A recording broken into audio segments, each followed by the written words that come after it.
Yeah, hi, it's Roy from New York, and I'm going to be replacing this plastic tubing with a steel braided line. This tubing ran to my refrigerator and sprung a leak last week. Ended up with 2 inches of water in my basement. So, first it filled up the pool table, which overflowed, and I ended up with, like I said, 2 inches of water. Luckily, the pool table had a plastic cover on it. But this isn't going to happen again. So, it's actually the second time this has happened. So I'm going to take care of the problem. So stay with me and I'll show you what I did.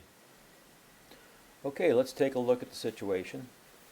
Here you see the plastic tubing tapped into a 3/4 inch copper line. That's a self-tapping saddle valve or needle valve. The line then runs to a inline filter. The clamp you see here is a temporary clamp, obviously just to stop the water flow. That's where the pin leak occurred. And it runs up into the kitchen and refrigerator. This just gives you an idea of the extent of the flooding. You can see the water line on the wall, and that's the pump I used. Here's some of the supplies I'll need to do the job.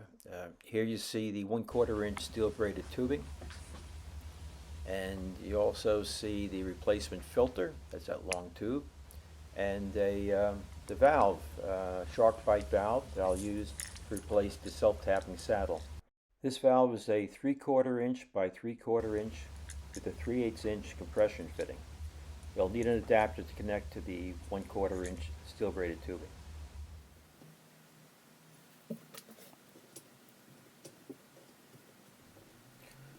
Okay, obviously you want to make sure the water line's turned off.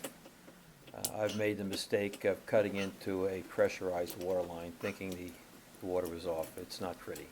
So I'm very lucky that I have a valve on this line. I could isolate it and turn it off.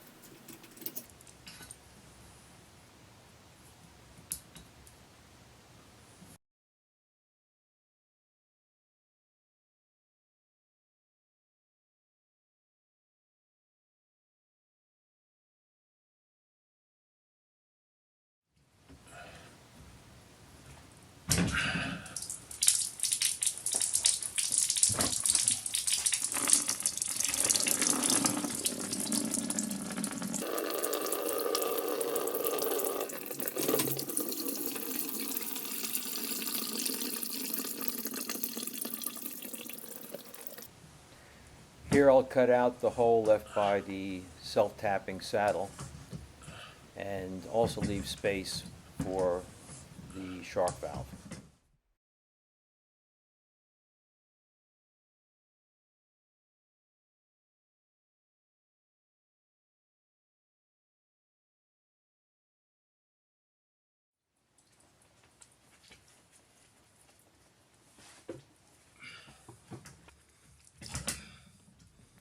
For tight situations where you can't move the pipe the way I have, you may consider using a slip tee. Sharkbite makes them.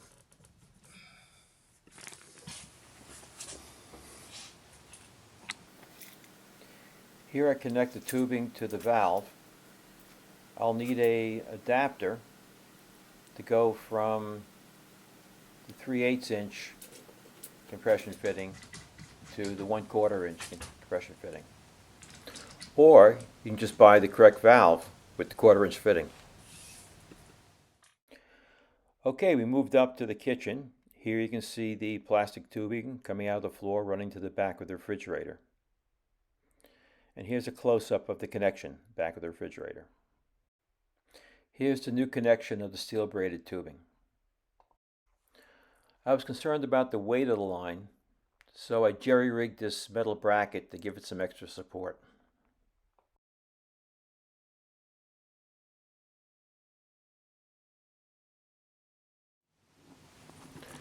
Okay, we're back in the basement.